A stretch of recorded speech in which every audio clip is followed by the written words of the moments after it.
राधा स्वामी दयाल की दया, राधा स्वामी सहाय, राधा स्वामी। प्यारे सत्संगी भाइयों बहनों, आप सुन रहे हैं परम संत सतगुरु ताराचंद महाराज जी का 6 अप्रैल 1996 प्रातः का सत्संग। सो किस तरह फरमाते हैं, सुनिए। उसको आनंद नहीं आता। वो आनंद किस चीज का था? वो आनंद उसके पिता की उंगली में था। तो हे सत्संगियों, जो सतगुरु का हाथ पकड़ करके चलता है वो काल के काबू में कभी भी नहीं आ सकता। वो सारे संसार की प्रदर्शनी को देखता हुआ चलता है। इसलिए कहते हैं कि सतगुरु राजी तो करता राजी, काल कर्म की चले ना बाजी। उसका हाथ पकड़ करके चलो।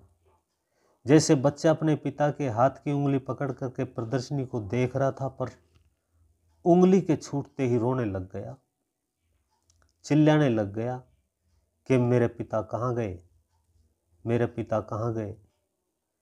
क्या वे आनंद और प्रदर्शनी को देखने में था? उन बिजली के खेलों में नहीं। आनंद तो पिताजी की उंगली में था। क्या तुम इस बात को सोचते हो कि आनंद, सुख और शांति तो सतगुरु के हाथों में ही है? बहाए गहे के इलाज अब तो निभाए सरेगा। जिसको सतगुरु पकड़ लेते हैं वो कभी भी नहीं छोड़ते। सेना काई ना लगे, सोना काई ना लगे, लोहवा घुन नहीं खाए। बुरा भला जो गुरु भगत, कभो नरक नहीं जाए। बुरा भला कैसे?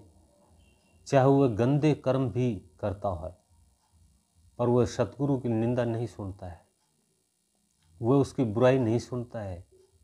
वह ध्यान में बैठता है और कुछ सतगुरु ने बताया वही काम करता है। वह नरक में क्यों जाएगा? बुरा भला वह होता ही नहीं है। सुमरन और ध्यान करता है तो, पर गुरु द्रोही मन मुख, नारी पुरुष विचार, ये तो जाएंगे नरक में दिया शिकार। जब तक चांद और सूरज रहेंगे तब तक वो नरक में रहेंगे। इसलिए ही मैंने आपको बताया है कि वह संत सतगुरु उसको भेद दे देता है कि सतगुरु की उंगली को पकड़ा और अपने अंदर की नूरी गुरु बैठा है, उसी ध्वनि की उंगली पकड़ ले। और वहां तक काल का शब्द है और उससे आगे दयाल का शब्द है। सब बताता है यही है, उसको टिकट देना और उसका पता लेना, उसकी उंगली को पकड़ना। जिसने सतगुरु की उंगली पकड़ ली वह फिर कभी काल के काबू में नहीं आ सकता। नहीं उसको काल कुछ कह सकता है, नहीं कुछ कहेगा। बादशाह का बेटा है और बादशाह ही उसकी उंगली पकड़े हुए है, तो किसी की क्या हिम्मत कोई कुछ कह दे।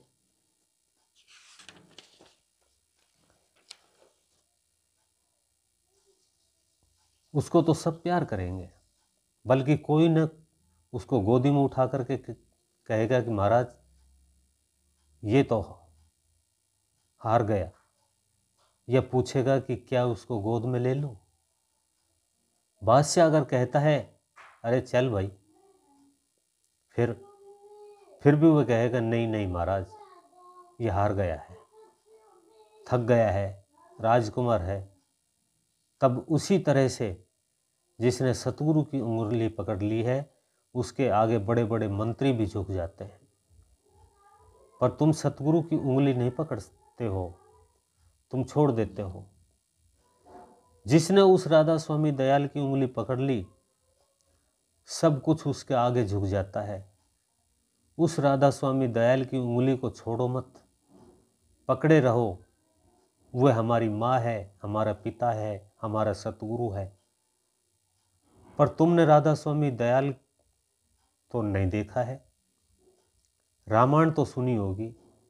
रामायण में लिखा है कि राम के दर्शन संतों माही, राम और संत में अंतर नहीं। मैं बड़ा बेधड़क होकर के कहता हूँ कि राम के दर्शन किए और फिर मेरे दिल में ये बात आई कि राधा स्वामी दयाल के दर्शन करूं। मैंने राधा स्वामी दयाल के दर्शन किए और खुली आंखों से किए और बंद के से भी किए। सारे ही काम सरे और दुश्मन भी ढीले पड़ गए। मैंने राधा स्वामी दयाल के दर्शन बंद और खुली आंखों से किए और मेरे सारे काज सरे। दुश्मन जल जल करके आप ही मरे।